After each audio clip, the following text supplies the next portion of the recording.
You wake up exhausted after a full 8 hours of sleep. Your belly stays soft no matter how many times you show up to the gym. And at night, your mind just won't shut off, even when your body is completely done. Every fitness article, every health podcast, every well-meaning coworker, they've all told you the same thing. Visceral fat is a food problem. Eat less, move more, cut the carbs. And maybe you've even tried that. But here's what none of them are telling you. Your belly fat isn't just being built in your kitchen. It's being built in your bedroom, at night, while you think you're resting. There is a specific window that opens inside your body every single night, roughly 2 hours long. During that window, your body is supposed to burn the dangerous kind of fat, the kind that wraps around your organs, the kind that drives every scary number your doctor watches. But something most people do without even thinking about it is quietly closing that window every single night. And the most frustrating part? It's not food. It's not your workout. It's not even your genetics. It's something that happens after dinner, after the gym, after you've already done everything right. It's happening right now for millions of people who have no idea. If you want the real science behind what's going on inside your body, not the generic stuff you've heard 100 times, hit subscribe. Now let's get into it. Chris is 38 years old. He works IT support for a company just outside Columbus, Ohio.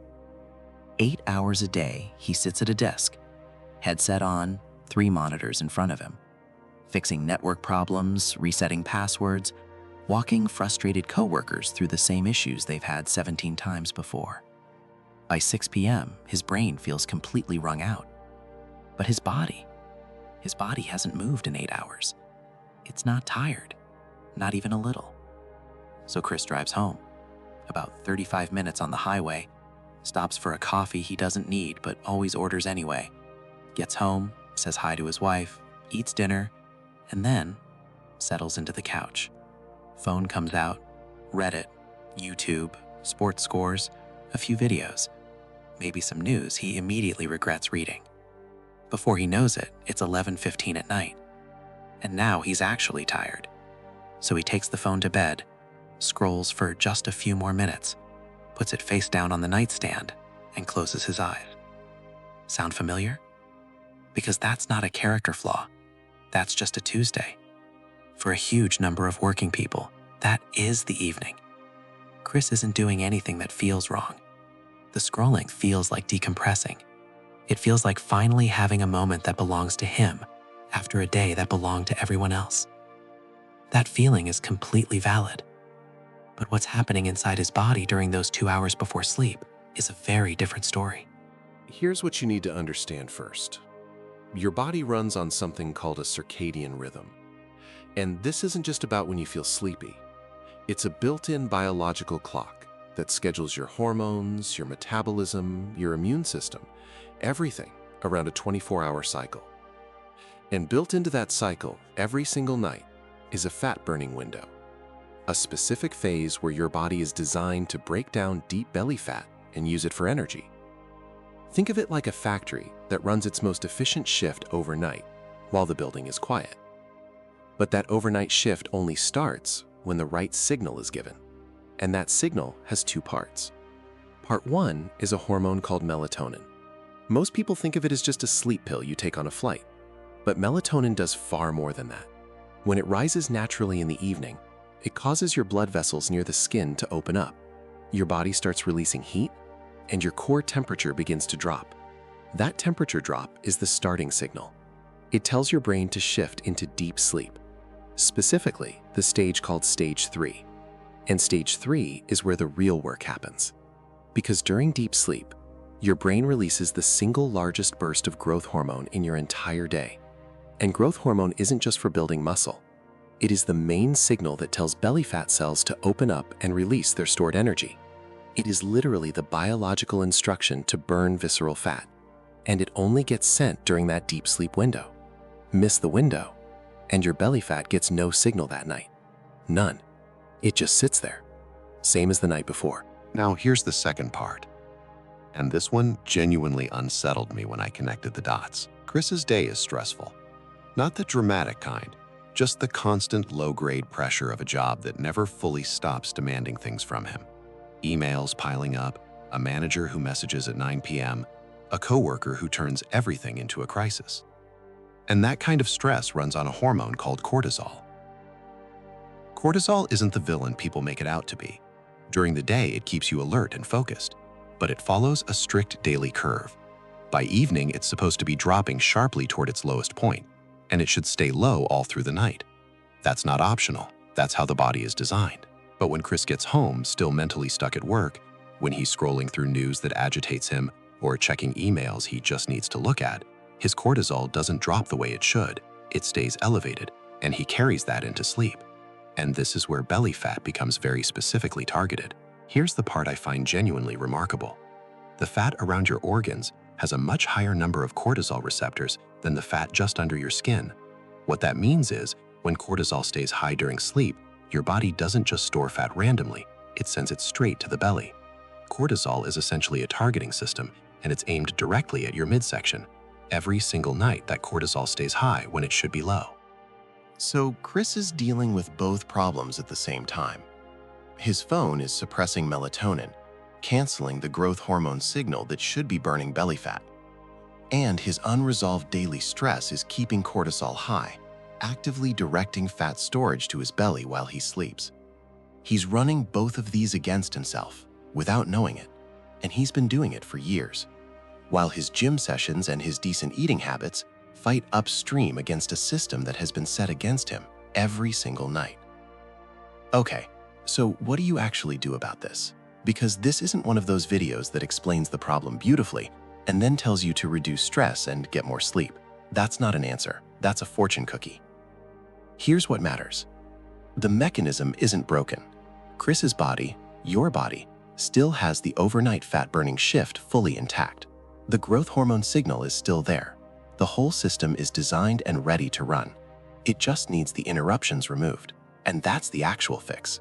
Not adding something, removing what's in the way. There are 3 specific things, based on exactly the biology we just walked through, that shift the nighttime environment inside your body. They're not complicated, they don't cost anything, and the first one you can do tonight. First, 90 minutes before you plan to be asleep, all screens go off. Phone, laptop, TV. Not dimmed, not night mode. Off, or in another room. I know that sounds like a lot, but here's the thing. Night mode and reduced brightness still put out blue light. They reduce it, they don't eliminate it. And the effect on melatonin is sensitive enough that even partial exposure still delays everything. The simplest way to make this stick: set a phone alarm for 90 minutes before your target sleep time. Label it something that actually means something to you. When it goes off, walk the phone to the kitchen and plug it in there. Not your bedroom, the kitchen. This removes the decision entirely. There's nothing to resist because the phone isn't within reach. Chris started doing this on a Wednesday. By Friday, he was falling asleep faster than he had in years. Not because of magic, because his melatonin was finally rising the way it was always supposed to. Quick note. Please talk to your doctor before making significant changes to your routine, especially if you have a sleep condition, a heart issue, or you're on any medication that affects your sleep or hormone levels. Second, in the 10 minutes right after screens go off, do one of these 3 things. Pick the one that fits you. Option 1, slow breathing through your nose, 4 counts in, 6 counts out, 10 minutes. You don't have to sit on the floor, you can lie on the couch. The longer exhale activates the part of your nervous system that directly signals your body to lower cortisol. This isn't relaxation philosophy. This is how your nervous system actually works. Option 2, light stretching focused on your neck and shoulders. If you sit at a desk, if you drive, if you carry tension in your upper body, which is most working people, 10 minutes of slow neck rolls and shoulder stretches. You're physically releasing the tension the day built up. Option 3, and this is Chris's favorite. Write tomorrow's 3 most important tasks on a piece of paper and close the notebook. That's it. Your brain keeps cortisol elevated partly because it's afraid of forgetting things. When you write those things down, the brain accepts them as handled. the mental loop releases. Cortisol drops. It sounds almost too simple, but the science behind it is real and well documented. Keep a small notebook on the nightstand just for this. When a thought comes at you, don't forget to call the insurance company. It goes in the notebook. Brain lets it go. Cortisol drops. Third, set your bedroom to between 65 and 67 degrees Fahrenheit before you get into bed. Most people keep their homes at 68 to 72 degrees, which feels comfortable, but is actually too warm for deep sleep. Remember that temperature drop we talked about? Your body needs to shed heat to drive its core temperature down. A cooler room makes this happen faster and deeper. Faster temperature drop means faster entry into deep sleep. Longer deep sleep means a bigger growth hormone signal. Bigger signal means your body actually starts burning that belly fat. If your partner runs warm, and in a lot of households this will become a conversation, try the shower option instead. A warm shower 60 to 90 minutes before bed works through the same idea in reverse. Your skin releases the heat from the warm water, and when you step out into cooler air, your core temperature drops quickly. Your body reads that drop as the signal to start winding down. If you have a smart thermostat, set it to drop to 66 degrees at 9:30 p.m. every night. Zero ongoing effort required. Chris made these 3 changes on a Wednesday night in February. Nothing dramatic. He put his phone in the kitchen at 9:30, did 10 minutes of breathing on the couch, turned the thermostat to 66, and went to bed. He told his wife it was some biology thing he'd read about. She thought he was being weird. 3 weeks later, she noticed something and asked if he'd lost weight. He had. Not dramatically, but the softness around his midsection, the thing that had confused him for 2 years, despite the gym, despite the decent eating, had started to shift. Because the overnight shift was finally running. The factory had clocked in. Your body already knows how to do this. The system is intact. The fat-burning window exists inside you right now. It has always existed. You don't need to add anything. You need to stop interrupting what's been trying to run for you. Every single night. Tonight is a complete reset. It starts 90 minutes before you sleep. It starts with 1 alarm, 1 kitchen charger, 1 notebook on the nightstand. Tell me, which of these hits closest to home for you? A, you wake up exhausted even after a full night of sleep. B, your belly stays soft no matter what you do at the gym. C, your mind won't shut off when your head hits the pillow. D, all 3. Comment A, B, C, or D below. I read every single one. Share this with one person who has been told their symptoms are just stress or just aging. One share could give them the answer they've been looking for.